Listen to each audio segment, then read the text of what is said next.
Conhecer é assimilar, conhecer é se integrar a uma nova informação, a um novo conhecimento, é acessar um novo horizonte. Você sabia que a humanidade foi da luz de vela para a lua em 90 anos?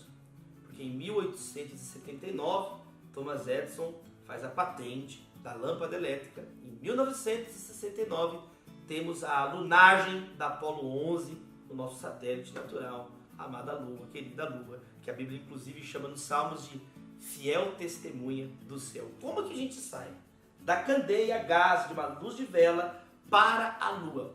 Um novo conhecimento, o acesso a uma nova informação, a eletricidade, a tecnologia que aprende a domar esse novo conhecimento. Olha que interessante, nós não podemos ter medo do conhecimento, medo de informações. Isso é claramente ensinado nas Escrituras. Veja, por exemplo, a pergunta que Festo, o governante, faz a Paulo, que estava sob custódia, aguardando o julgamento. No meio do seu discurso de defesa, do apóstolo Paulo, Festo o interrompe dizendo assim: mas Paulo, você está louco. As muitas letras o estão levando à loucura. E Paulo respondeu: eu não estou louco, Festo.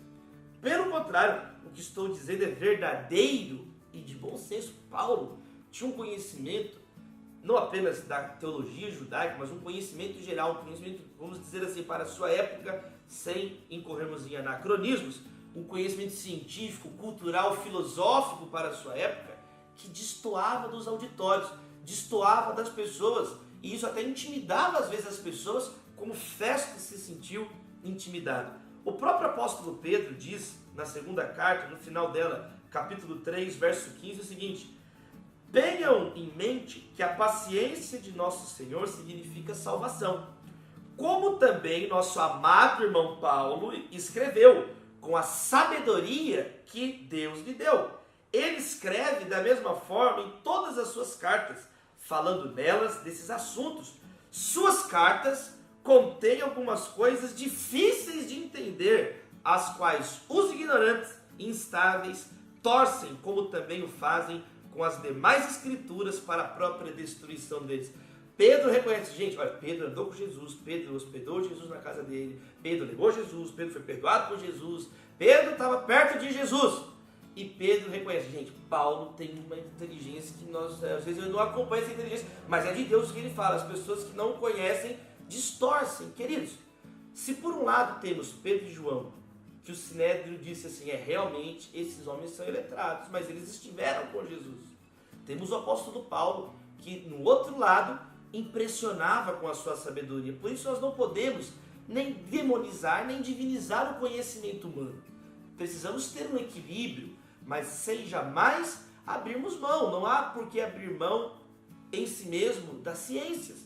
No livro Verdadeiros Cientistas, Fé Verdadeira, nós temos um dos textos do Dr. Alistair McGrath, doutor em Oxford.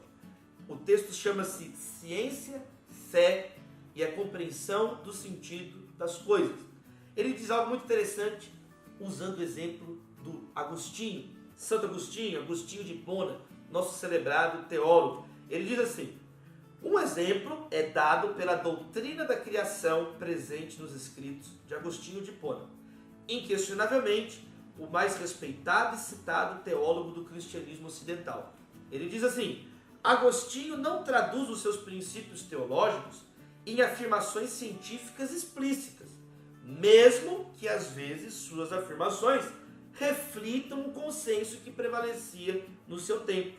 Em vez disso, Agostinho legou a seus sucessores um conjunto de princípios teológicos relativos à doutrina da criação cristã, os quais podem ser correlacionados à visão científica do nosso tempo.